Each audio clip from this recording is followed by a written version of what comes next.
leading global companies. It's my second time in this meeting. The first one was in Thailand. I got to learn a lot in the exchange with other leaders and other entrepreneurs. And the causes and responses to the most urgent challenges of our time are, of course, protecting or ensuring peace, and we are failing. Also, democracy and human rights, and there are some parts of the world in which we are failing. To face the effects on the climate crisis, and we are doing our best, but it's not enough. Dynamize our economies, fight inequality, and promote technological progress that means a better quality of life to the majority, not only to a few. And that, of course, transcends not only national borders, but also the barriers between the public and private sector. As you are, of course, aware, the main challenges that we are facing nowadays in humanity don't recognize frontiers. The pandemic of COVID-19, and for sure the ones to come, they don't care whether Chile ends in the desert of Atacama or a little bit northern, or if Italy is closer or not to other countries of Europe. It passes by. Also climate change. We as a country from Chile,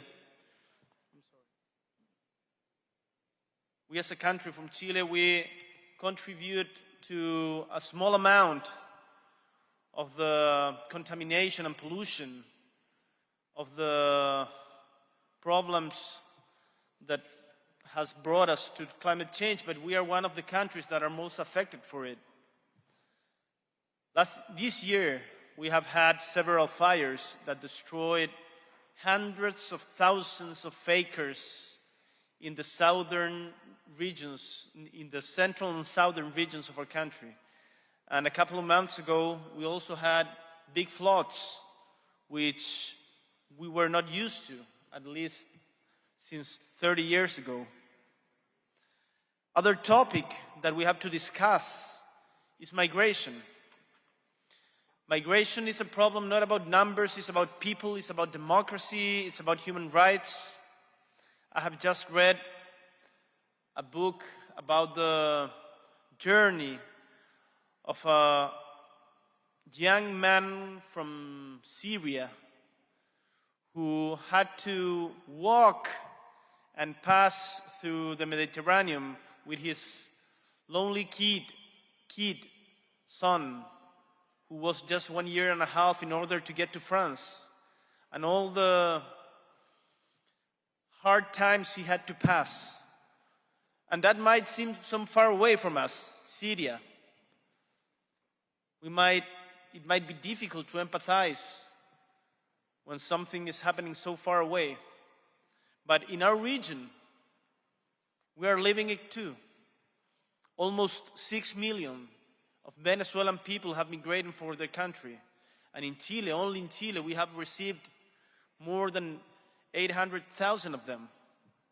What to say about the migration in Central America that are going to the north, Mexico, the States, maybe Canada? And what is the common ground on all these topics? We cannot face them alone. We cannot face them alone. And I know we are in APEC, we are not in the UN now, so the main things that we have to discuss now are in the topics of economy, because we are 21 economies, 21 pushing economies. But when economy is doing well, people is doing well. And I strongly believe that we can do better. Today, maybe more than ever because of globalization, the destiny of each one of us is intertwined with the destiny of the other. I remember a reflection that that Syrian guy I read about, Hakim was his name. He had a nursery in Damascus. And one of his reflections said, I was doing so well 1 year and a half ago, and now I'm trying to cross the Mediterranean Sea with my child from 1 year and a half and a couple of dozens of other refugees with big chances to get drowned. But 1 year and a half ago, I was doing great. What do I mean by this? Is that the problems that we are facing on the world, especially the weakness of our political systems, cannot, instead, the strength of our political systems cannot be taken for granted. And so, at least in our countries, we are aware that democracy has to deliver profits for all the people, not only for the ones that have the wealth. So, these meetings provide avenues for dialogue between different key sectors for economic and social development are so necessary, and I really hope that not only my speech, but the meetings that are going on the pool sides help to bring more investment, to bring more knowledge, to bring more confidence to the relationships we have to have in between our countries. Which is the role of APEC, and what are we doing in Chile about it? We have a lot of work to do, and we must act urgently for ourselves and future generations. This is not anymore a conversation about the future, it's happening now. I don't know if you have had the opportunity to listen, for example, to the Prime Minister of Barbados, Mia Amor Motley. I hugely recommend you to take a look at her speeches, because her country might disappear now. Or if you have seen what had happened in Acapulco, in Mexico, we have a role to play, governments, civil society, and the private sector as investors, services providers, and job creators in many local communities. But we have to rebuild confidence. We need to rebuild confidence, because without confidence, there's nothing. If we see each other as strangers or only as guys that are trying to compete with the other, we are not going to get far. However, maybe because I'm from a little town in the south of Chile, close from Antarctica, I'm really confident. I'm confident that we can move forward together in finding bold, innovative, and collective solutions. In that sense, I revel against pessimism. Because pessimism only serves to the ones who want to maintain status quo.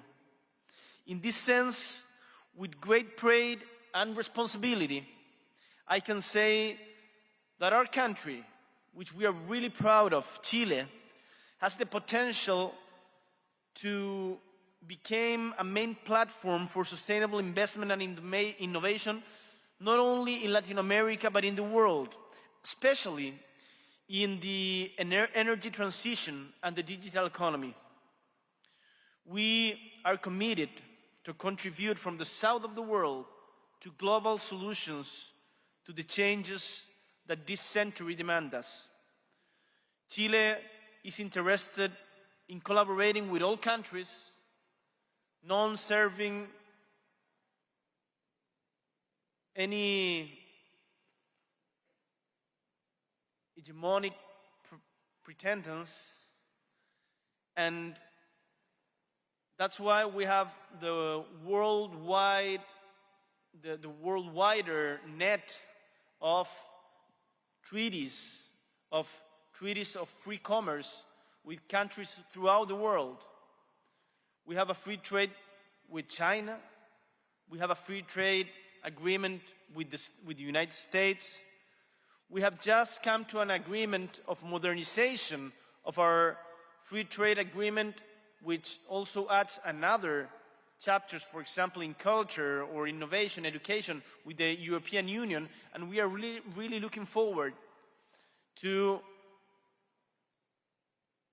do more treaties alike, for example, with India or other countries in some places that we haven't been looking to them. The necessary global shift towards a greener and more digital economy does not come to Chile as a burden, but as an opportunity to make a qualitative change into our development model. If for more than a century our country was well known for raw materials that some foreign companies extracted from our country and sold them outside and manufactured them outside, now we are saying we are able to create chains of value in our country. Of course, in companion, in synthesis with the private sector and with other countries. This is thanks to the wealth of our natural resources of copper and lithium, the sun of the Atacama Desert, and the strong winds of Patagonia, where I come from. It is also the result of state policies and cross-cutting alliances with the private sector. We have decided several years ago, with the presidency of Michelle Bachelet, that some areas, some topics, are not going to be only faced by the rule of government, but they were going to be state politics. So it doesn't matter who is in government, the politics stay the same. Because we know that investment in these areas, for example, energy, requires long-term criteria. Today, we are taking concrete steps to seize this opportunity, to not let it go. We want to grow and develop, and we welcome foreign investment, and we do so with a focus on finding partners to add value to our raw materials, applying cutting-edge science and technology to our processes, and generate productive linkages and create decent jobs in our country with the respect of the communities. Chile aims to actively participate in global value chains through innovation, creating high-quality products that compete on the world stage. And this potential is not just a dream, because it is becoming now a reality.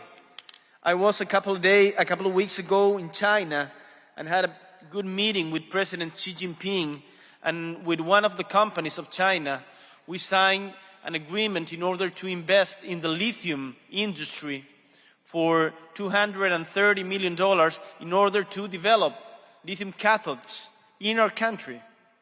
And we are expecting to open that market not only to that companies, but also to other companies wide world, because we know we need collaboration, not only competition, collaboration in order to seize this big opportunity of electric transformation.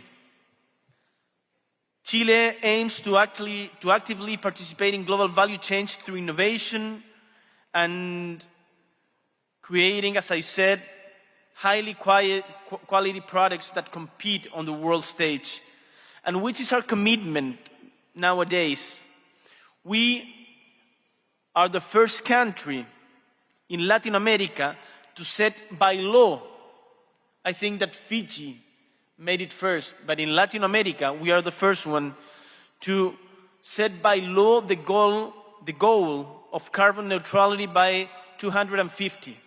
And I'm very proud because today we had a great news. My Minister of Energy sent me the news. I want to read it to you, which said that the participation of renewable energies has reached a 93.5 in the national electric system. And we are glad of that. We are proud of that. And I think we can do even better because we have had some problem on the transmission. Santiago is also the city with the largest fleet of electric buses outside of China. Moreover, Chile has reached a new record of 35% participation of non-conventional renewable energy to our energy matrix. Participation that is increasing every day. The data that I gave you today is from just today. We recently awarded investment projects to manufacture lithium cathodes. And finally, this month, we had the first commercial shipment of eco-fuels based on green hydrogen from the southern region of Magallanes to England. We are already producing green hydrogen to exportation. But I know that when presidents stand up in this podium, they only tell you the good things about their country. And of course, we also have problems, and we are facing those problems. We have had for some years some uncertainty, for example, in our constitutional process. But I can assure you that this year, after the plebiscite, whatever is the result that the people choose, that process, it will come to an end. Because we know that in order to have a development of long term, we need certainty. Uncertainty is what a country, a serious country like Chile, can provide with the fiscal manage that we have of our economy. I do not intend to paint a picture devoid of challenges. We have certainly had them. But my country, I can assure you, it's moving forward and we can do much in the future. We have proven that it's possible to achieve great things when we focus on what unites us. I don't know if you're aware, but we have just organized the Pan American Games, which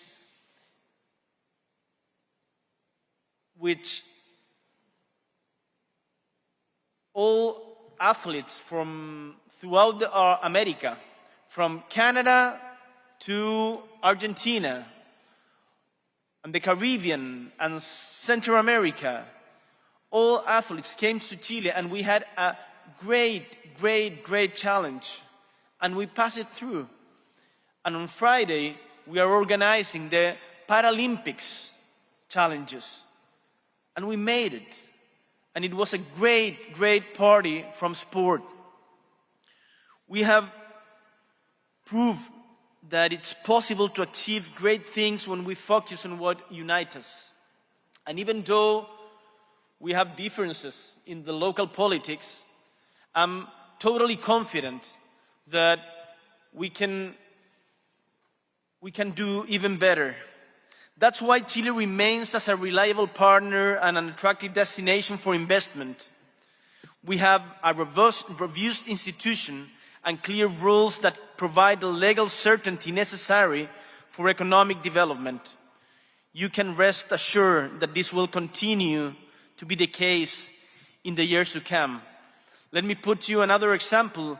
For almost 10 years, we were discussing with the US Congress about a treaty that let us not have a double taxation system. And today we have ended that process. So the investments from Chile to the States and from the States to Chile will no longer have to pass through the double taxation. And our government, my government, is genuinely committed to promoting productivity and sustainable growth. We have maintained a responsible fiscal policy that has enabled us to reduce inflation. Last year we were at like 12.5 points of inflation. Nowadays we are under 5, and we are the reach of the central bank is being beyond under 3%. This year we will come under 5, I hope under 4 maybe even. But of course the next year we will get to the reach of the central bank.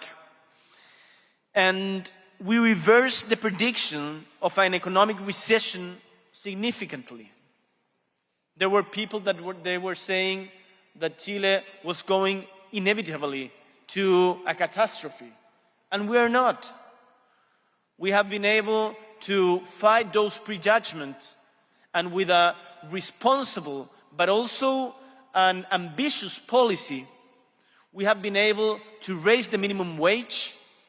We have been able to assure free health in the public system, to reduce inflation, and to avoid the economic crisis that some people were prognosticating. In addition, we have implemented a robust agenda to eliminate the red tape and streamline permitting for investment projects while maintaining environmental, labor, and labor standards suited for a sustainable economy and just society. And at the same time, we are committing to advancing in public policies that addresses the long neglected social needs of Chileans. We are convinced that a greater social cohesion, a better coexistence, and a citizenry satisfied with public institutions are the best guarantees of stability that we can offer. We need to grow more. Chile has been stagnated since about 10 years. And we need to make the state more efficient. And we, especially myself, we are really committed into that. We have to take advantage of the today's unique opportunities. But for that, we need to work together with public and private sector, and of course with the economies that are here represented. Those are our convictions in Chile, and I know those convictions are also shared by the APEC Vision 2040, which the APEC partners gave to us in a big summary a couple of days ago. Many solutions that are changing the world are born from the opportunities provided by the advancements of science and technology. And I know, as you might all know here, especially in San Francisco, that change is resisted. And this is well known, the host city of this APEC, San Francisco, the birthplace of great companies and startups that have revolutionized our lives. How many of these companies would not have come to where they are now if they had followed the mainstream opinions?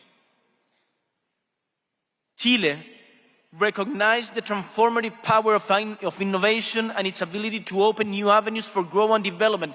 But that means also that we have to be willing to face risk and to fail. Because in failure, there is also learning. Of course, when we are talking about public resources, we have to be even more careful, because it's not our money, it's our contributors' money, our constituency money. But the Startup Chile government program has gained worldwide recognition for its role in accelerating ventures such as Notco, Corner Shop, and Betterfly. And we will soon send a bill to Congress to create a new development financing agency that will promote private initiatives for innovation and adoptions of new technologies in line with the experience of countries such as New Zealand and Germany. The areas of cooperation are diverse, such as agrotechnology, creative industries, and electromobility. We have a huge opportunity on electromobility, especially due our resources on copper and lithium. We are also fully prepared to contribute knowledge and technology transfer where we have expertise, such, for example, as in earthquake-resistant infrastructure, astronomy and space, mining, among others, with the knowledge that is created in our universities that are really good-level universities. In particular, and to end up this short presentation, I would like to highlight what steps are we taking to advance in the digital transformation. This places us today as the best prepared country in Latin America to start the new digital economy model according to the Digital Readiness Index. This is not only my will, my desire, but it's certified by this index. We have invested in digital infrastructure such as fiber optic and 5G networks, and companies like Google, Microsoft, Oracle, and Huawei have chosen Chile to install data centers. Likewise, Singapore, France, the United States, Estonia, the United Kingdom, and India have recently chosen us as a market for the development of software and information technology, and we are looking forward to become a hub of technology for all Latin America. We are the 8th economy in the OECD with the highest number of mobile bandwidth data subscribers, and we have the fastest fixed broadband internet in the planet. At state level, we are fighting to reduce bureaucracy. It's not easy. By using a single digital key for government procedures, which is called Clave Única. And at the international level, we are promoting an unprecedented digital economy partnership agreement to promote the sector and ensure the inclusion of smaller companies and vulnerable groups. Additionally, we seek to play an active role in the discussion around establishing an ethical framework for the responsible development and use of artificial intelligence. Actually, last month, we have a big summit that we hosted in Chile with all the Latin American and Caribbean Minister of Science in order to address these issues. And it's a topic I had the opportunity also to talk to President Xi Jinping and President Biden a couple of weeks ago. With these backgrounds, I would like to invite you to see our country, Chile, with enthusiasm, advancing to the digital economy, who will always be open to collaboration within a framework of technology neutrality that is established by law and non-discriminatory treatment. We know, my friends, that the world is going through difficult times, and we must redouble our efforts to ensure that dialogue prevails, that human rights and international humanitarian law are respected in our countries and in other countries, because human rights must not be negotiable, and we have to stand up our voices wherever human rights are violated. It doesn't matter who is the government that are violating them. Even in the most extreme condition, humanity has to prevail. And there are certain values and principles that we must respect, red lines that we shall not cross. We advocate for peace in Middle East. We, of course, condemned the terrorist attack that Hamas had made into civilians, and we demand the immediate freedom of the hostage. And at the same time, we demand to stop the bombing in Gaza by the Israeli army, by the government of Netanyahu. We cannot stand as thousands of people had been killed in such a little weeks. Also, as we have said it before, and this is an economic forum, but we cannot stay quiet about this. We keep on condemning the unfair and illegal invasion that Russia made to Ukraine. We advocate for peace in our region and in the world. We also know that APEC represents a diverse set of cultures and economy, and we do not pretend that we all have to think alike. But I'm sure we can agree that human rights as a civilizatory advance must be preserved, and humanity has to preserve through everything. And commerce, science, sports, education are better than war. And we can work harder on that view in order to help from our little or medium countries. In Chile, we are really proud to contribute to being a bridge between Latin America and the Asia-Pacífic region. We hope that other countries from our region can join this special forum. For example, Colombia, which is trying now to participate from the APEC meeting. From this place, we will continue to promote the regional integration worldwide and the adoption of effective agreements with the hope that the future that awaits us will be more auspicious and prosperous for all and more fair for all the people, for all the inhabitants in the world. Thank you very, very much.